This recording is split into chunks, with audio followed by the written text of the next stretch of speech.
Hello students, welcome to this session. In this session, we are going to understand the light reaction, photochemical reaction which take part during light reaction of photosynthesis. To understand the production of high energy chemical intermediate like NADPS2 and ATPs, we will understand the entire photochemical reactions with the help of a hypothesis, that is chemiosmotic hypothesis. Chemiosmotic hypothesis, this first term, this is made up of two part of words, chemio and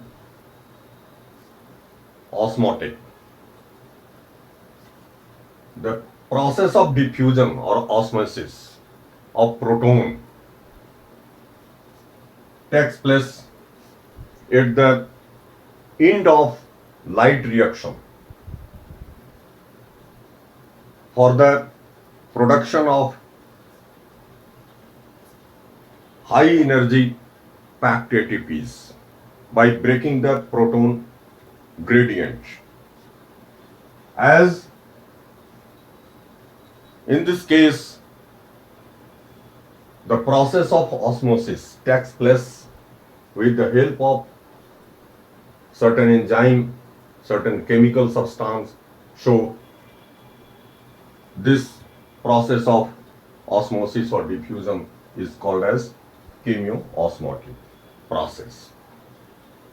And this is a concept, this is a hypothesis that at the end of light reaction, the proton gradient is broken down to generate high energy packed ATPs, which are onward utilized in dark reaction for the synthesis of carbohydrate in stroma of the chloroplast. In last session, we have discussed the photophosphorylation, both type of photophosphorylation, non-cyclic as well as cyclic, we have already discussed. Here, with the help of non-cyclic photophosphorylation, we will understand this chemiosmotic hypothesis, how the high energy packed ATPs and NADPS2 are produced during light reaction. You know, the non-cyclic photophosphorylation takes place on the membrane of thylakoids, and cyclic photophosphorylation takes place on stoma lamellae of chloroplast. In this non-cyclic photophosphorylation, the photosystem second is the initial point, which is situated on membrane of the thylakoids, and there the photolysis of water takes place, and continuously, due to splitting of water, the protons are produced as well as electrons are produced. The electrons produced during photolysis is utilized to replace the excited electrons of reaction center of photosystem second. and the electrons in this non-cyclic photophosphorylation firstly received by electron acceptors.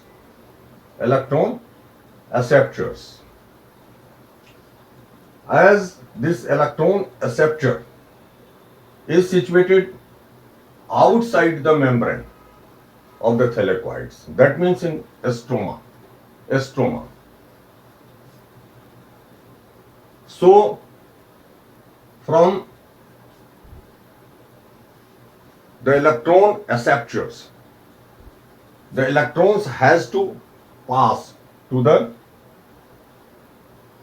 electron transport complex consisting of phytoquinone, cytochrome, etc.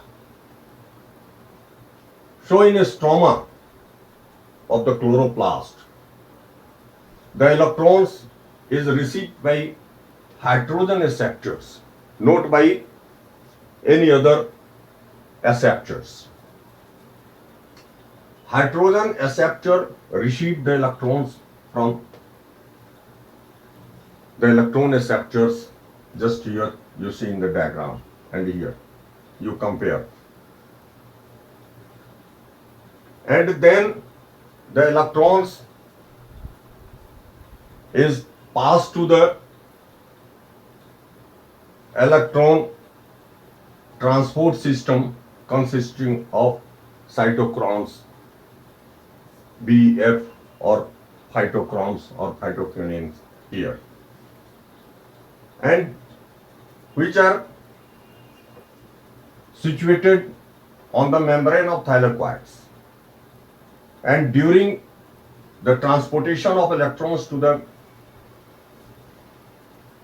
electron transport system, this hydrogen acceptors release the proton in the lumen of the thylakoids.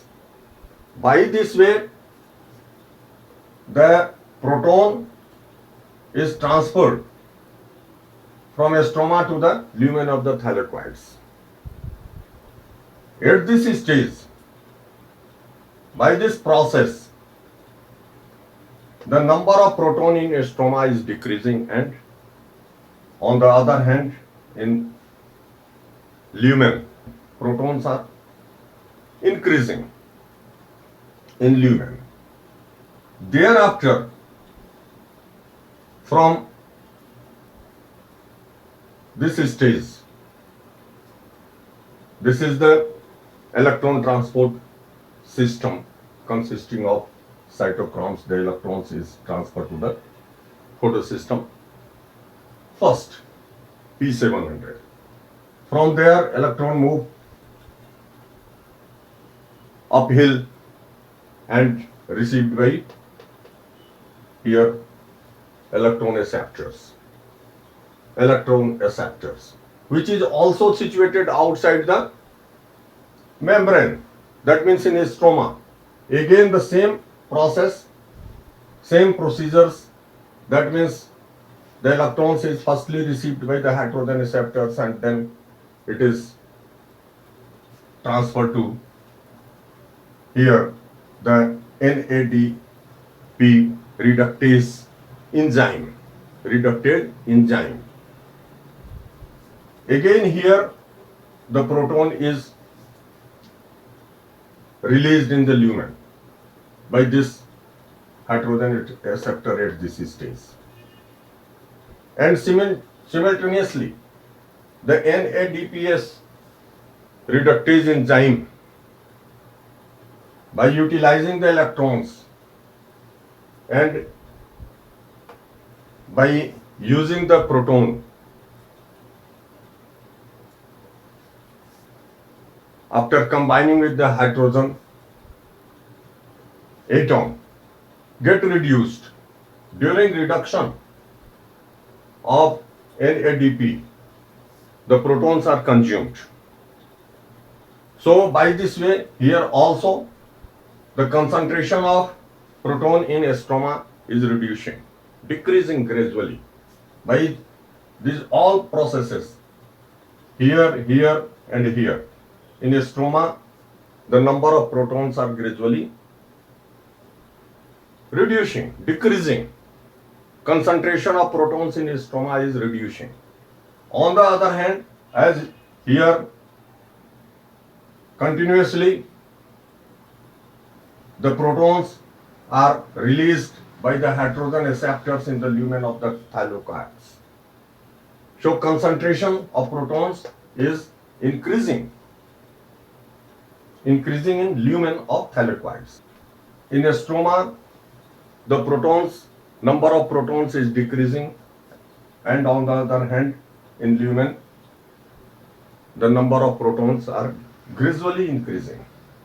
And by this way, a gradient is caused in lumen. Proton gradients is caused in lumen. And due to proton gradient, that is the main point why we are discussing the proton gradient continuously. Because proton gradient during the light reactions is the main thing by which onward the ATPs, high energy packed ATPs are produced. Here the membrane, just like to the electron transport system of cellular respiration, the protons cannot pass through the membrane of the thylakoids. So,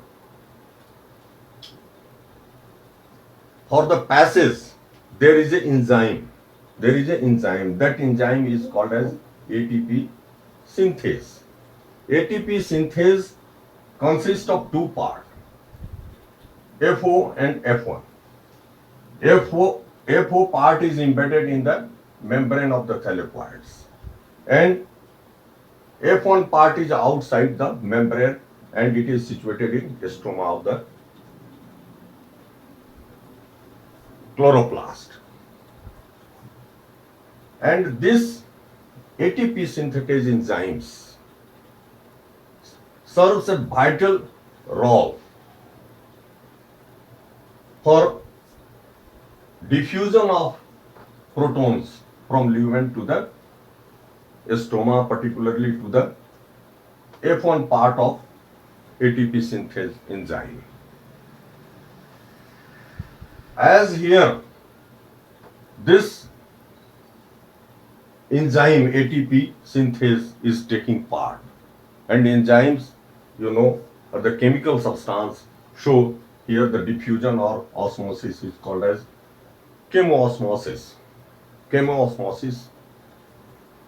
And this ATP synthase catalyze the process of diffusion, and through FO part, the protons are passed to the F1 part of the ATP synthase.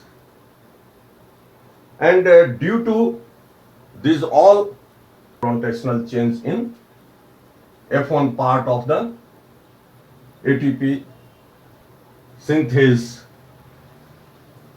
number of molecules of high energy packed ATPs are synthesized here in stroma.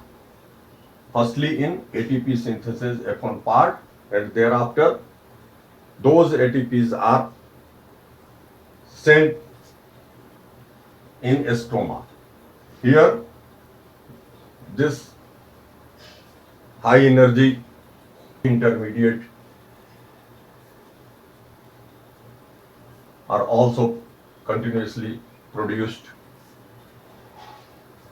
in stroma, and these ATPs and NADPs, they are responsible for the dark reaction for synthesis of carbohydrate in stroma of the chloroplast. In next session, we will discuss regarding dark reaction. And by this lecture, I am going to conclude. You students continue with us. Watch the videos which are available on Institute channel. Subscribe our channel. Get benefited as well as help the Institute in promotion of Institute's YouTube channel. Thank you very much.